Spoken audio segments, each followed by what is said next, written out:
we're at the base of the change. We're not even at the acceleration of the change. And in the next 5 years, there'll be more change that's happened in the history of mankind between nanotechnology, obviously from AI, obviously from robotics, right? So many things that are coming here. A lot of jobs are going to be disrupted depending on whose studies you read, 40, 50% of the jobs. So how do I make sure my kids and grandkids can do well, or you and I can do well, no matter what happens in the world? I think you need 3 skills. Skill 1, you get good at the recognition of patterns. Everything's patterns, history's patterns, financial patterns, company patterns. What you don't get angry all the time. You don't smoke all the time, or you don't drink all the time. You do those things when you're bored, or when you're triggered by sadness, or when you feel alone. So once you understand patterns, you have less fear because the world is in chaos anymore. And so I really started to get good at studying patterns of all sorts. And then the second skill, though, is if you can use the patterns, now you have power. You don't just know what's happening, you know how to use it. So that's what a great financial trader does. So I've worked with Paul Tudor Jones for 24 years, one of the greatest traders in history. It's all patterns. If you look at somebody who's great with music or singing, they know how to use the sound or the movement of the body to produce a result. A great director knows when to come in, when to come out, what to do with the music. But there's not unlimited patterns. And when you learn how to use them, it's like learning to play the other people's piano. But then the ultimate level is when you become a creator of patterns. That's when you're able to do things that no one else does. You become a master of your particular domain of focus. So I look at those 3 skill sets and I say, I want to make sure that I had that in as many areas as possible. And when I learned how to do that, that's when I started getting the calls, because I did it to me first. And then all of a sudden I get the phone call when the kid is suicidal, and knock on wood, I've never lost one, done thousands of them. And we've got, there's a documentary on Netflix called Tony Robbins, I'm Not Your Guru. Great. If you go there and watch it, you see it? Two people. I mean, yeah. It's mind-boggling. And what happens is you get to see people, but you see them 5 years later too, and what's happened to them, which is pretty amazing because they're no longer suicidal, obviously. One of them is actually now a life coach in Berlin. That's right. Which is incredible. That's right. You've done your homework. So anyway, long story shortened, the bottom line is when I understood that, then that's how I started getting people like the President of the United States, or, somebody coming to me saying, what am I going to do? I remember I got a phone call in the middle of the afternoon one day. It's President of the United States, Bill Clinton, saying, they're going to impeach me in the morning. What should I do? And my first response was, could you call me sooner? It's tomorrow morning. But because I had no net, and I'd go like Serena Williams, she can't get back on the court. Her sister got killed, and it's US Open. And I got to deliver it now. That having no net, but also having developed enough patterns, gave me a capacity to create patterns that produce results that people had never seen before. And then I started doing it in business. So now I have 114 companies. We do $9 billion in business now, and across all these different industries. I had no traditional college education in business. It was just all modeling. Jim Rohn taught me success leaves clues. That if someone is successful, not for a day or a week or a month or a year, but a decade or more, they're not lucky. They're doing something different than you. So figure out what that is. And so most of my books are that. Like I wanted to help people financially after 2008. I was pissed off. I knew a lot in that area. But I'm like, okay, let me interview 50 of the smartest financial people in the world. And they're all different, but let's extract what do they have in common. And my billionaire clients loved it, but the average person loved it. It's a New York Times #1 bestseller and millions of copies sold because people could take it and actually change their life.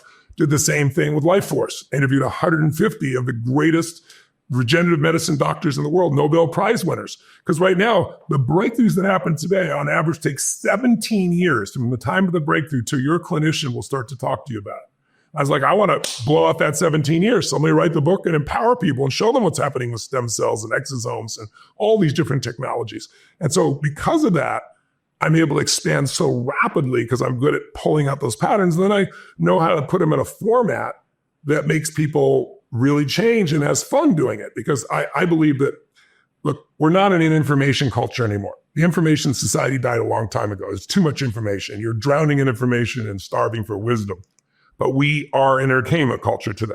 So you got to capture people's attention. And most people don't have a long attention span. I got to hold them for 12 hours or 13 for 4 or 6 days when they wouldn't sit for a 3-hour movie someone spent $300 million on and they're a stadium of 20,000 people. I got to get the guy at the top to be engaged. I've learned how to do that. It's a skill set to be able to do that. But it came from learning all these patterns. So I entertain them first, get them have the greatest experience, laughter, joy, fun, playfulness, tears sometimes.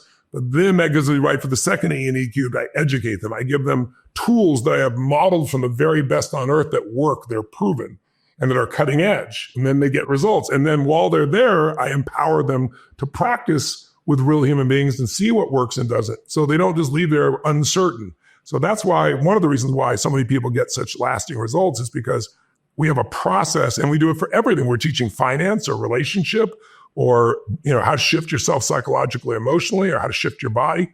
We still use that kind of secret sauce to make it happen. I first heard your name from my speech therapist. I think it was 14, 15 years old. And he had done something called the fire walk, which was invented by a woman named Molly Turkin. She had taught you it the year before. Well, it wasn't invented by Tolly Perkins. It's been around for thousands of years. But so she showed it to you, I think. And 1.5 million people have been through the fire walk. And I thought, gosh, that's pretty cool. Yeah. And then Unlimited Power came out and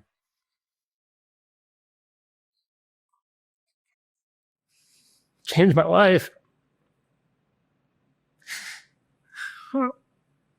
I'm touched that it did. How old were you when they were reading it?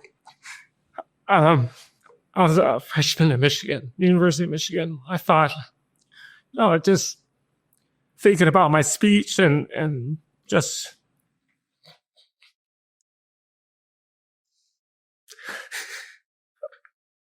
sorry. Don't be sorry. I'm really touched that it moved you so much. Oh, stop. And I find the only place that you should never have sadness or any embarrassment out of tears, because water out of the eyes is one of the few places liquids can leave your body publicly and be okay. Yeah, well, thank you. And it was, I worked so hard to learn how to. The other Kleenex ram was up in here. I'm really touched. I'm good. I'm really touched, Andy. I'll leave these here. Down here, sweat. I suffered for so long learning how to speech, and we go to McDonald's, so I learned how to say, "Can I have a hamburger?" It was just a lot of work every night, and I thought, I worked so hard to do that. I was a good student. That was something I can control. Yeah, I understand. The hardest worker. I graduated top 1% of my class at Michigan, and just worked my ass off. Yeah, and in that book, there were two things in that book that, from the same story which you've already told, that really made an impact on me. First of all, is your boldness 2 years before you wrote that book, when you went and said, I can improve your shooting by 50%. You had no training in pistol shooting. You never held a gun or shot a gun before, which is just mind-boggling. I'm like, God, how the fuck is that possible? Yes. And then the fact that you did it, and it really said, it's the power of the mind. And yes, so much of my success today is really just thinking about things, I think, in a different way than most people.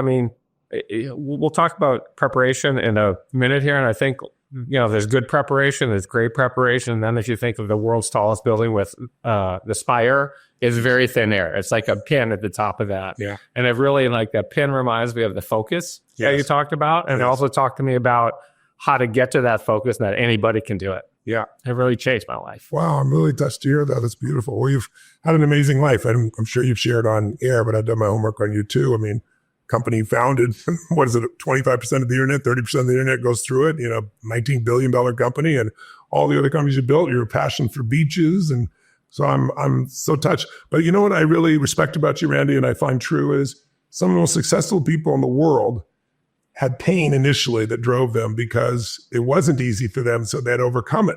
It's like you look and say, how is it somebody you can give them all the love, support from a family, all the education, economic well-being, and they spend their life going in and out of rehab, and somebody else, life steps all over them, and somehow they develop a hunger to do more, to be more, to give more, to share more. And you obviously have that, and you lived your life that way. So when I agreed to this interview, because I saw the results that you created, because I have great respect for that, but I guessed, or hallucinated, I didn't know, I guessed that you probably had a pretty rough being. Now, you don't have to have a rough being to have that hunger. Yeah.